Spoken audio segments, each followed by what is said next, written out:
नमस्कार, knocking-news.com में आपका स्वागत है। मैं हूं गिरिजेश वशिष्ठ।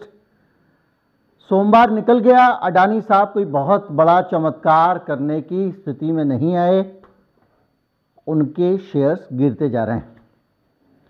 वीडियो शुरू करने से पहले बता दूं, ना तो मेरी नीयत है, ना मेरी समझ है, ना मेरा कोई इन्वेस्टमेंट है। मैं किसी भी शेयर के पक्ष में या खिलाफ कोई राय ना रखता हूं, ना देना चाहता हूं। और अगर बगैर कुछ कहे भी कोई राय आपको लगता है कि मैं कोई संकेत दे रहा हूं, तो उसको ग्रहण ना करें। शेयर बाज़ार में जो विशेषज्ञ हैं उनसे सलाह ले लें तो ले लें, लेकिन मुझे उस बारे में कोई जानकारी नहीं है। मैं तो एनालिस्ट हूं, जर्नलिस्ट हूं, खबरों का केवल एक एनालिसिस करता हूं और वो विश्लेषण आपके सामने लाता हूं। जो कुछ घट रहा है उसके निहितार्थ समझने की कोशिश करता हूं। जो मुझे समझ आता है वो मैं आपको बताता हूं। कहीं मत जाइए, चैनल को सब्सक्राइब कर लीजिए। मैं अभी हाजिर होता हूं।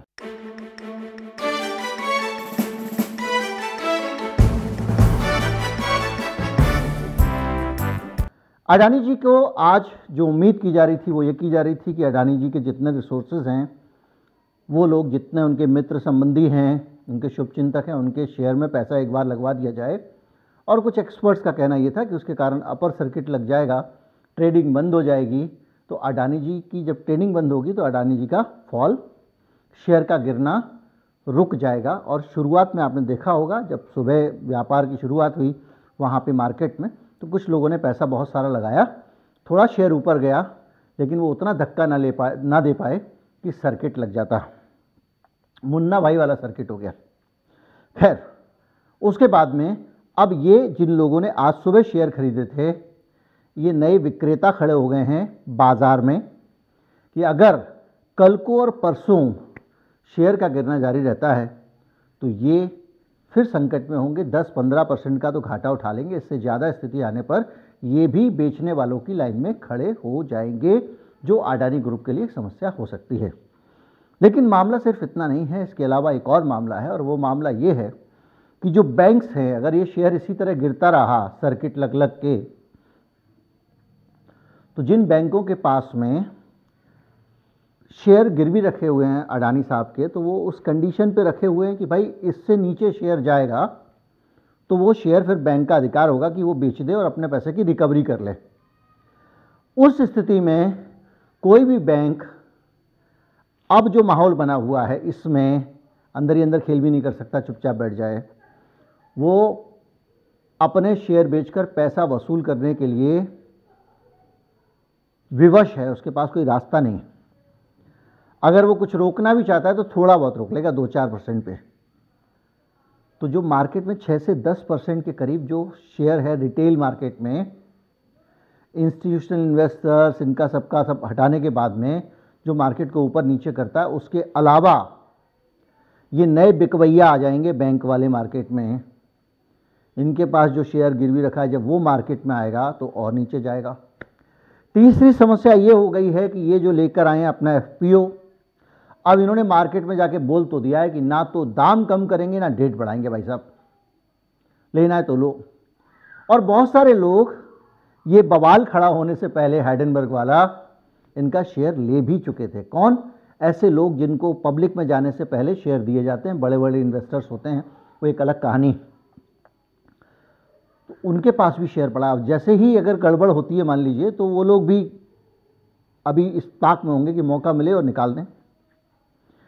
अभी हुआ ये है कि अब ये शेयर इनके पास में जो इनका सीन है, इस सीन के बाद में आज आपने अगर इंटरव्यू उनका सुना हो, जो इनके सीएफओ साहब हैं, तो वो भी ये मान रहे हैं कि मार्केट प्राइस शेयर का उस प्राइस से कम है जिसमें इन्होंने अपना ये एफपीओ निकाला है। यानी जो पब्लिक ऑफरिंग है, जो फर्स्ट हैंड शेयर ये दे रहे हैं अपनी तरफ से, उसका दाम ज़्यादा है और गिरते गिरते दाम मार्केट में शेयर का कम हो गया है। तो वही चीज़ आदमी बाजार से कम दाम की क्यों नहीं खरीदेगा और इनसे महंगी क्यों खरीदेगा? तो एफपीओ पे ये संकट का बादल खड़ा हो गया है। अगर एफपीओ समय रहते उतने पैसे मार्केट से नहीं उगा पाता, शायद 20,000 करोड़ रुपए का अमाउंट है, तो एक और समस्या इस एफपीओ के सामने खड़ी हो जाएगी। वो ये कि जिस पैसे को ये जमा कर रहे हैं मार्केट की देनदारियां कम करने के लिए, लिवरेज कम करने के लिए, वो पैसा भी इनको नहीं मिलेगा। तो ये इनके ऊपर जो कर्ज का प्रेशर है, जो कंपनी को ओवर लिवरेज कहा जा रहा है, तरह तरह से कंपनी पे हमले हो रहे हैं, वो प्रेशर और बढ़ जाएगा। तो उसके कारण भी अगर वो प्रेशर बढ़ा तो भी मार्केट का सेंटीमेंट, जो शेयर बाजार की भाषा है, डिस्टर्ब होगा। दूसरी सी बात यह है कि भैया हमारे जैसे लोग कहेंगे यार वो टेंशन ही यार, अब तो इसका एफपीओ भी नहीं बेचा, निकल लो भैया, पैसा निकाल लो, ऐसा सोच आता है। ये समस्या है। तीसरी समस्या ये है कि जो हमारी सरकार है उसको भी अब कुछ ना कुछ तो करना पड़ेगा। इतना बड़ा इंटरनेशनल बवाल हो गया, उस कंपनी ने भी झंडा फोड़ कर दिया, सब कर दिया, और उसके बाद अगर इस देश की सरकार ये जांचने की भी कोशिश ना करे कि कुछ गड़बड़ तो नहीं हुआ है, तो बड़ा सवाल उठ जाएगा। उठेगा कि नहीं उठेगा? लोग ये पूछेंगे भाई साहब आपके साथ ऐसा क्या हुआ कि आप जांच भी नहीं कर रहे हो? सेबी से ये अपेक्षा की जाएगी कि सेबी जांच करे, क्योंकि सेबी सबसे बड़ा रेगुलेटर है शेयर बाजार का, और अगर सेबी जांच नहीं करता, सेबी की साख पे सवाल, भारतीय शेयर बाजार की साख पे सवाल। भारत में ही नहीं, विदेशों में बैठे हुए इन्वेस्टर भी सेबी की तरफ इस नज़र से देख रहे हैं कि भैया जांच करो, पता लगाओ आरोपों में कितना दम है, कितना दम नहीं है। तो सेबी जिस दिन जांच शुरू करेगी, नोटिफिकेशन भी निकालेगी अगर इंक्वायरी का, मार्केट के सेंटीमेंट फिर हर्ट होंगे, शेयर अडानी साहब का फिर गिरेगा। अकाउंट में गड़बड़ी के भी आरोप लगाए हैं उस संस्था ने, और उन आरोपों पे देशव्यापी चर्चा हो चुकी है, यानी पब्लिक डोमेन में है ही नहीं, बड़े स्तर पर उसमें बातचीत हुई है। तो आरबीआई को भी ये देखना पड़ेगा कि फाइनेंशियल इरेगुलरिटीज़ तो नहीं है, कहीं कुछ गड़बड़ी तो नहीं है, बैंकों के साथ कुछ गड़बड़ तो नहीं हुआ है। तो आरबीआई भी जैसे जांच की तरफ कदम उठाएगा, और गुप्त जांच तो हो नहीं सकती भाई साहब, और गुप्त जांच भी की और खबर बाहर आ गई तो समस्या खड़ी हो जाएगी। अब इसके बाद बचता क्या है, बताऊंगा क्या बचता है, उससे पहले एक नई मुसीबत और सुन लीजिए। खबर यह है कि जो जो लोग अडानी से अब जुड़े हुए हैं, जो कंपनियां जुड़ी हुई हैं, जो इनके साथ कारोबार करती हैं, जो इनको सप्लाई करती हैं, जो इनसे परचेज करती हैं, जो वेंडर्स हैं, अगर वो लिस्टेड हैं तो उनके लिए भी समस्याएं खड़ी हुई हैं। और बैंकों के ऊपर भी, भले ही बैंक ये कह रहे हैं हमने लिमिट में लोन दिया, हमारे पास जो लोन दिया हमने इन शर्तों पे दिया, मैं आपको बता चुका हूं, उसके बावजूद बैंकों की भी इज्जत खतरे में है। इसलिए बैंक भी प्रॉम्प्ट होकर एक्शन लेंगे। ये नहीं कर सकते कि भाई आपका जो कोई बात नहीं और गिर जान दो शेयर और हम शेयर ना बेचें। वो रिकवरी के लिए निकलेंगे ही निकलेंगे, और खुद को बचाने के लिए कम से कम शेयर मार्केट में अडानी जी कुछ नहीं कर सकते हैं। अपना शेयर बेचने जाएंगे तो कम दाम में बेचना पड़ेगा, और कम दाम में बेचेंगे फिर सेंटीमेंट गिरेंगे।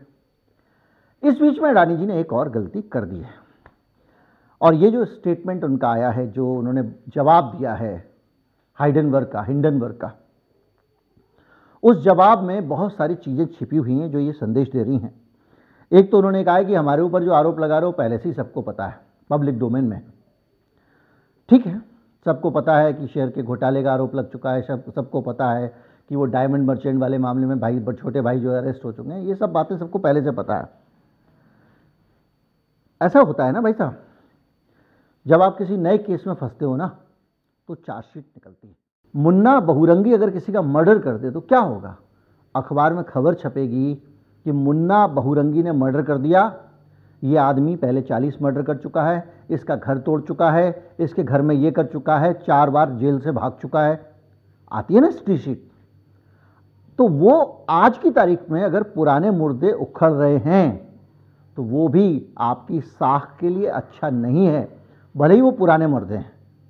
लेकिन अगर आज मीटू हो रहा है तो इसके साथ में जब पुराने मसले भी उठेंगे, इसका चरित्र खराब है, इसने इसके साथ ऐसा किया, उसके साथ वैसा किया, तो आपकी ओवरऑल इमेज खराब होती है, इसको आप इग्नोर नहीं कर सकते। और दूसरी सबसे बड़ी गलती इस स्टेटमेंट में ये हुई है कि जब आप कह रहे हो कि वो कंपनी जिसने आपका रिसर्च करके खुलासा करने का दावा किया है, 88 सवाल भेजे हैं।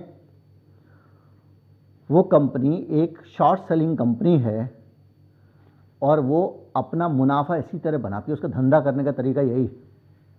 अगर आप ये कह रहे हो तो फिर वो कंपनी धंधा कर रही है या भारत के ऊपर हमला कर रही है? ये जो भारत माँ के आंचल में छिपके बैठने की इस देश की टैक्टिक्स है ना, ये फर्जीवाड़ा देश के लोगों को बेवकूफ़ बनाने का एक तरीका बन चुका है। और ज़्यादातर देश के लोग जानते हैं कि भाई साहब, जब आप ये कह रहे हो कि ये भारत पे हमला है, देश की अर्थव्यवस्था पे हमला है, देश को बदनाम करने की साजिश है, तो समझ लीजिए कि आप देश को आगे करके खुद को छिपा रहे हो। और ऐसा एक सामान्य तौर पे आदमी सोचता है, क्योंकि आप कोई लॉजिकल आंसर नहीं दे रहे हो। उन्होंने आपसे पूछा कि वो जो चीनी आदमी है, क्या नाम उसका निकल के आया है, उसके साथ आपके क्या संबंध हैं? आपको स्पेसिफिक जवाब देना चाहिए। ये सब तो पहले से ही सबको पता है, हम तो ऐसे ही हैं, इससे काम नहीं चलेगा। ये तो हमारे पीछे पड़ा हुआ है, ये तो जैसे वो कहते हैं ना मोदी विरोधी है, उस टाइप का। ये तो देश विरोधी है, अडानी के दुश्मन है, हम हमारे खिलाफ साजिश कर रहे हैं। भैया, अगर आपके खिलाफ साजिश कर रहे हैं तो फिर वो नोट बनाने के लिए नहीं कर रहे हैं, आप बता दीजिए। वो शॉर्ट सेलर नहीं है, और अगर वो शॉर्ट सेलर हैं तो वो मुनाफे के लिए कर रहे हैं, आपके खिलाफ साजिश कर रहे हैं। इस तरह की बातें जब आप करते हैं, इस तरह का जब आप बाहर बैठकर टेंट्रम क्रिएट करते हैं, ड्रामा क्रिएट करते हैं, तो लोगों की नज़र में आपकी साख और नीचे जाती है।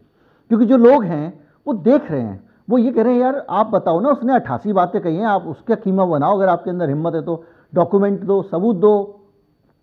आप ये भारत माता क्या लेके बैठ जाते हो? भारत के ऊपर हमला कैसे लेके बैठ जाते हो? ये जो पॉलिटिशियंस वाली नाटकबाजी कही है ना इस कंपनी ने, इसके कारण भी बहुत ज़्यादा इनकी साख पे फर्क पड़ेगा। क्योंकि वहाँ जो लोग बैठे हुए हैं ना, वो बहुत तेज़ लोग हैं। स्टॉक मार्केट में एक से एक तेज़ लोग हैं और उनसे कुछ नहीं छिपता, और इस तरह की चीज़ों को तो जल्दी जल्दी पकड़ते हैं। इसका मतलब ही है, इस बयान का मतलब है कि आप उस हिंडनबर्ग के आगे समर्पण करते दिख रहे हो। आपकी तरफ से 3 दिन के अंदर एक लीगल नोटिस चला जाना चाहिए था। आपका एक नोटिस आता है, लेकिन वो नोटिस वहां नहीं जाता है, जनता के बीच में आता है। आपके सीएफओ साहब इंटरव्यू देते हैं, उसमें तमाम तरह की बातें कहते हैं, लेकिन वो ये भी स्वीकार करते हैं कि रिटेल इन्वेस्टर को नुकसान हो रहा है, क्योंकि हमारा शेयर जो हमने निकाला है मार्केट में, उससे सस्ता बिक रहा है। अब एक बार बताइए मुझे, अगर मार्केट में वो शेयर सस्ता रहेगा 6% 10% वाला, और आप कह रहे हो कि जो बड़े हमारे जो मार्केट में लोग हैं उनके रहते हुए वो हमको छोड़ के नहीं जा रहे हैं, इंस्टीट्यूशनल इन्वेस्टर नहीं जा रहे हैं, बड़े इन्वेस्टर नहीं जा रहे हैं, क्योंकि वो जानते हैं कि अडानी का फ्यूचर अच्छा है। ये लॉजिक इन्होंने दिया। और इनका लॉजिक ये भी है कि वो ये भी जानते हैं कि अडानी ग्रुप ठोस तरीके से कारोबार करता है, और ये 3रे नंबर का उद्योगपति, 4थे नंबर का उद्योगपति फालतू की ड्रामेबाजी है, इसका कोई मतलब नहीं है। और वो कहते हैं कि हम तो अच्छे अच्छे असेट भारत में बनाते हैं और उन असेट से पैसा कमाते हैं, इसलिए हमको इससे कोई फर्क नहीं पड़ता कि नंबर 1 हो गए, 2 हो गए, 3 हो गए, 4 हो गए। ये उनका लॉजिक है। और वो ये भी कह रहे हैं कि ये जो चीज़ें हैं ये ज़्यादा फर्क नहीं डालने वाली हैं। लेकिन एक बात बताइए, आपके पास अगर किसी कंपनी का 500 रुपये का शेयर है, बाजार भाव गिरता जा रहा है, आप दोस्ती की खातिर कितने दिन होल्ड कर लोगे? एक ना एक दिन जिन जिन इंस्टीट्यूशंस के शेयर में पैसे आपके लगे हुए हैं, उन इंस्टीट्यूशंस की भी अपने डायरेक्टर्स के प्रति और अपने शेयर होल्डर्स के प्रति जवाबदेही है। वो 2 आदमियों के कहने पे नहीं रुक सकते। तो ये जो फॉल है, ये हर तरफ से ऐसा दिख रहा है कि अडानी जी की जो स्थिति है अभी फिलहाल निकट भविष्य में सुधरने वाली नहीं लग रही। लेकिन जो फ्यूचर की बात सामने आती है, जैसे मोदी जी, बड़ी संख्या में लोग कह रहे हैं कि मोदी जी उनको बचा लेंगे, बचा सकते हैं, बजट में कोई अनाउंसमेंट कर दें। लेकिन कितना बड़ा अनाउंसमेंट करेंगे? वो कितना भी बड़ा अनाउंसमेंट कर दें, कंपनी का एकदम 360 डिग्री तो मामला घूम नहीं जाएगा। और उससे भी ऊपर ये नॉर्मल कंडीशंस में अनाउंसमेंट वगैरह काम करते हैं। और उससे ऊपर की चीज़ भी ये है कि आज की हालत में जो कुछ चल रहा है आसपास, अगले साल चुनाव होने, अडानी साहब अभी हाल ही में दुनिया भर में सफाई देते घूम रहे थे कि मोदी जी से हमारा कोई लेना देना नहीं है, हमारा कोई रिश्ता नहीं है, हमने तो कांग्रेस के ज़माने में तरक्की की है, केशु भाई के ज़माने में तरक्की की है, राजीव गांधी के ज़माने में भी तरक्की की हमने, इसलिए हमारी लाइफ में मोदी जी का ज़्यादा रोल नहीं है। यानी आप ये डिटैचमेंट दिखाने की कोशिश कर रहे थे। अब पता नहीं या उनको हिंडनबर्ग रिपोर्ट का पहले से अंदाज़ा हो, क्योंकि हिंडनबर्ग रिपोर्ट जब आई है तो उसकी जो जांच है उसमें बहुत सारे इनके एक्स एम्प्लॉय शामिल हैं।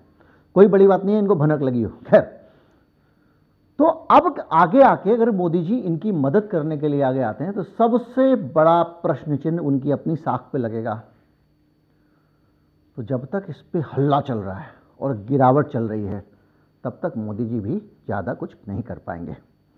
अब एक वस्तु स्थिति को समझते हैं। आप कह रहे हो आपके ठीक है फंडामेंटल स्ट्रॉन्ग हैं, आप ये कह रहे हो कि आपके अच्छे अच्छे कारोबार हैं, आपके पोर्ट्स हैं, एयरपोर्ट हैं और हम तो उससे पैसा कमाते हैं।